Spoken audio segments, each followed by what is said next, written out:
ازاي اقدر اجيب مخالفات المرور؟ يعني عندي عربية، عندي موتوسيكل، عايز اعرف المخالفات بتاعتي، هقدر اجيبها ازاي بعد التحديثات الجديدة من خدمة المرور؟ تمام، او مخالفات المرور. كل اللي علينا حضرتك هتكون فاتح متصفح سواء من على جهاز الكمبيوتر او من على الموبايل بتاعك. تمام، وهتبدأ تكتب هنا مخالفات المرور. هتبدأ تكتب ايه؟ مخالفات المرور. تمام، بعد كده هتبدأ تضغط على مخالفات المرور، هنضغط عليها اول واحدة بالشكل ده.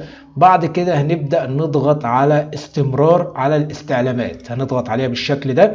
هنا بيقول لك مخالفات رخصة المركبات ولا مخالفات رخصة القيادة. احنا طبعا عايزين نجيب مخالفات رخصة المركبات. يعني عندي عربية، عندي موتوسيكل، عايز اعرف عليها مخالفات ولا لا. هبدأ اضغط واقول له استمرار. تمام، هنا بيطلب مني الحروف والارقام، انا محدد على الحروف والارقام ولا عايزها ارقام فقط. تمام، انا بالنسبة لي هختار مثلا حروف وارقام. هاجي اكتب هنا رقم الرخصة بتاعتي. تمام، حروف وارقام هكتبها وارجع لكم تاني. بعد ما كتبت الحروف والارقام بتاعت الرخصة بتاعتي، يعني كتبت رقم اللوحة او رقم الرخصة. تمام، بعد ما كتبتهم هبدأ اضغط على اجمالي المخالفات. هيبدأ يطلب مني، طبعا ده تحديث جديد، هيبدأ يطلب مني ايه؟ رقم الهاتف والرقم القومي. هنبدأ نحط رقم الهاتف بتاعنا، وهنبدأ نحط الرقم القومي اللي هو خاص بالبطاقة الشخصية. تمام، هنكتبهم ونرجع لكم برضو تاني. بعد ما كتبناهم هنضغط على طلب استخراج شهادة وفاء بالغرامات الشاملة. تمام، هنبدأ نضغط عليها بالشكل ده كده. بعد كده هنبدأ نضغط على موافق. اول حاجه يا شباب هنا بيجيب لك اسم المالك. تمام، بعد كده رقم الرخصه، بعد كده المحافظه، بعد كده نوع الترخيص سواء عربيه او دراجه ناريه. تمام، بعد كده بيجيب لك وحده الترخيص، الوحده التابعه ليك في اللي هي في المنطقه، سواء بقى مرور فيصل، مرور الجيزه، مرور شرم الشيخ، اي حاجه. تمام، بيبدا يجيب لك وحده المرور او وحده الترخيص اللي انت تابع ليها لحضرتك. تمام، بعد كده بيقول لك بيانات مقدمه للطلب. تمام، فانت بتبدا تكتب اسمك هنا، رقم تليفونك المحمول، تليفون العمل، بريد الكتروني، تليفون المنزل. تمام، بعد ما بتكتبهم هنا بيقول لك بيانات الدفع، انت عايز تدفع عن طريق ايه؟ الدفع عند الاستلام ولا عن طريق فيزا او بطاقه ائتمانيه؟ تمام، فانت حضرتك شوف، عايز تدفع عند الاستلام اول ما يجي بتاع البريد كده يسلمك الحاجه تديله الفلوس، ولا عايز تدفع عن طريق فيزا؟ فاللي يريحك ليك. انا مثلا هقول له الدفع عند الاستلام. تمام، يعني لما يجي بتاع مكتب البريد، مندوب المكتب البريد يبدا يجي يديني، او مندوب البوسطه يبدا يجي يديني الشهاده بتاع المخالفات، ابدا احاسبه في نفس الوقت. تمام، بعد كده بيانات التوصيل. ايه هي بقى بيانات التوصيل؟ هتبدا تحط العنوان بتاعك، هتبدا تحط رقم العقار، هتبدا تحط رقم الطابق، هتبدا تحط رقم الشقه، هتبدا تختار المحافظه بتاعتك. تمام، هتشوف انت في محافظه ايه وتبدا تختارها. تمام، بعد كده هتبدا هنا بقول لك تفاصيل السداد. تمام، هنيجي الاول واحده اجمالي الغرامات الشامله والرسوم القضائيه. ايه هي بقى اجمالي الغرامات الشامله والرسوم القضائيه؟ اجمالي الغرامات الشامله والرسوم القضائيه هي دي بقى المخالفات عندك. لو انت عندك مخالفات هتلاقي مكتوب هنا. انا طبعا الحمد لله ما عنديش ولا مخالفه فجايب لي زيرو، انا ما عنديش مخالفات خالص فجايب لي ايه؟ زيرو. تمام، حضرتك برضو لو جالك هنا زيرو يبقى انت ما عندكش مخالفات. طيب لو جالك هنا بقى 1000 جنيه، 2000 جنيه، 5000 جنيه، 10000 جنيه، فدي بتكون مخالفات عليك. معاك بقى مخالفه ب 10000 جنيه، معاك مخالفه ب 2000 جنيه، معاك مخالفه ب 1000 جنيه، معاك مخالفه ب 500 جنيه، معاك مخالفه ب 700 جنيه، ب 600 جنيه، ب 300 جنيه، ايا كان. تمام، انما لو جه لحضرتك كده زيرو يبقى بس كده قول الحمد لله اللي انا ما عنديش مخالفات خالص. انما لو عندك مخالفات هتبقى موجوده هنا. تمام، طيب هنيجي لتاني حاجه هنا، مصاريف خدمه النيابه. ايه هي مصاريف خدمه النيابه؟ مصاريف خدمه النيابه دي الخاصه بالشهاده. انا دلوقتي رحت المرور او وحده المرور عشان ارخص عربيتي او ارخص الموتوسيكل بتاعي. تمام، فدخلت وحده المرور وبرخص، طلب مني عايز شهاده مخالفات، بروح على الشباك بتاع النيابه فبقول له انا عايز شهاده مخالفات، فبيقول لي شهاده المخالفات بكام؟ بيقول لي ب 50 جنيه، فببدا اديله ال 50 جنيه وباخد شهاده المخالفات. تمام، ببدا اديله ال 50 جنيه وببدا اخد شهاده المخالفات. تمام، ب 50 جنيه طبعا من مصاريف خدمه النيابه، تمام، اللي هو الشباك بتاع النيابه. تمام.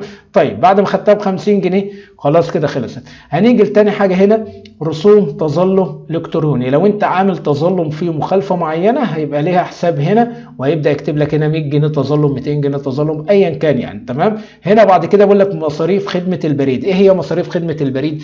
مصاريف خدمه البريد، انا دلوقتي عايز تجيلي شهاده المخالفات لحد بيتي، مش عايز اروح المرور واقف في شباك النيابه وافضل واقف وادفع ال 50 جنيه عشان ابدا اخد ايه شهاده المخالفات، واقعد اتعب من الصف ويكون قدامي كتير وعليه زحمه والكلام ده كله. تمام. فانا بعمل ايه؟ ببدا املى البيانات اللي انا قلت عليها ديت. تمام. بعد كده ببدا اضغط على ارسال الطلب. فمجرد ضغطت على ارسال الطلب فخلاص على كده بيبدا يحول لي او يبدا يبعت لي شهاده المخالفات في البيت بتاعي او في العنوان اللي انا كتبته هنا. تمام. بعد ما بكتب العنوان هنا، وطبعا انا ضغط على طريقه الدفع عند الاستلام، اللي انا اول ما هتجيلي المخالفات هبدا ادفع اجمالي الرسوم بتاعه التوصيل ورسوم الشهاده بتاعه المخالفات. تمام. سواء بقى هنا عند الاستلام او عن طريق بطاقه ائتمانيه او اللي هي بطاقه الفيزا يعني. تمام. عن طريق الفيزا ابعت براحتي. تمام. فايا كان يعني. تمام. طيب احنا برضو هنرجع للنقطه مصاريف خدمه البريد اللي هي 15 جنيه. فهمتوا اللي انا قلته ده؟ انتوا فهمتوه ولا لسه؟ طيب هوصل لك بسهوله اكتر من كده. تمام. مصاريف خدمه البريد 15 جنيه اللي هي ايه بقى؟ 15 جنيه انا دلوقتي مندوب في مكتب البريد. تمام. فانت حضرتك مليت بياناتك وبدات ترسل الطلب ان يبعت لك شهاده المخالفات ديت، تبدا تجي لك عن طريق البيت. تمام. تتبعت للبوسطه، ومن البوسطه تتبعت لك ايه لحد البيت. تمام. فانا دلوقتي كمندوب بوسطه او مندوب مكتب البريد التابع لحضرتك في المنطقه، فانا جات لي الشهاده دي. تمام. فلما جات لي الشهاده دي خدتها واتصلت بحضرتك فلان فلان، طيب في حاجه جايه لك، او انا حتى لو ما اتصلتش بيك هاجي عارف بيتك، هبدا اجي اخبط على البيت بتاع حضرتك لانك كاتب العنوان. فبعد ما اخبط على البيت بتاع حضرتك هتطلع لي اقول لك اتفضل شهاده البيانات ديت او شهاده المخالفات ديت جايه لحضرتك. فانت طبعا عشان انت اللي باعت وطالب انها تجي لك لحد البيت فانت فاهم، فانت خدت الشهاده بتبدا تديله 65 جنيه الاجمالي هنا 65 جنيه. طيب هتقول لي الاجمالي 65 جنيه، هقول لك حضرتك الشهاده طالعه لك من خدمه النيابه ب 50 جنيه. تمام. الشهاده اللي جايه لك دي ب 50 جنيه ثمنها من خدمه النيابه. تمام.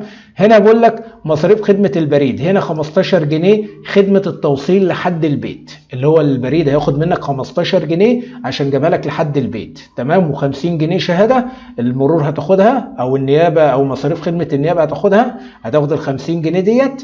تمام. وانا هاخد كمصاريف خدمه البريد هاخد ال 15 جنيه دول.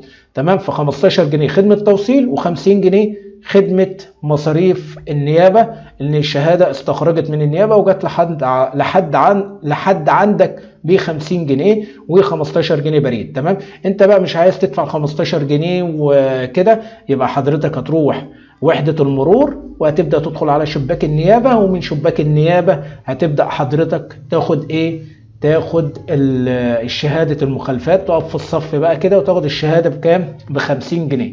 طب وانا ليه؟ ما انا اريح نفسي وابدا اعمل البيانات دي كلها وابدا اقول له ارسال الطلب هيبدا يجيبها لي لحد بيتي وهدفع 65 جنيه وما رحتش وما كلفتش نفس المواصلات ولا زحمه ولا الكلام ده. ال 15 جنيه دول خدمه توصيل، وال 50 جنيه دول ثمن شهاده المخالفات. تمام. وهنا اجمالي الغرامات الشامله والرسوم القضائيه لو عندك صفر، قول الحمد لله ان ما عندكش ولا مخالفه. اتمنى اكون وصلت لك المعلومه بشكل سليم. لو عجبك الفيديو لا تنسى الاشتراك في القناه وفعل الجرس على الكل، واشوفك في فيديو جديد. السلام عليكم.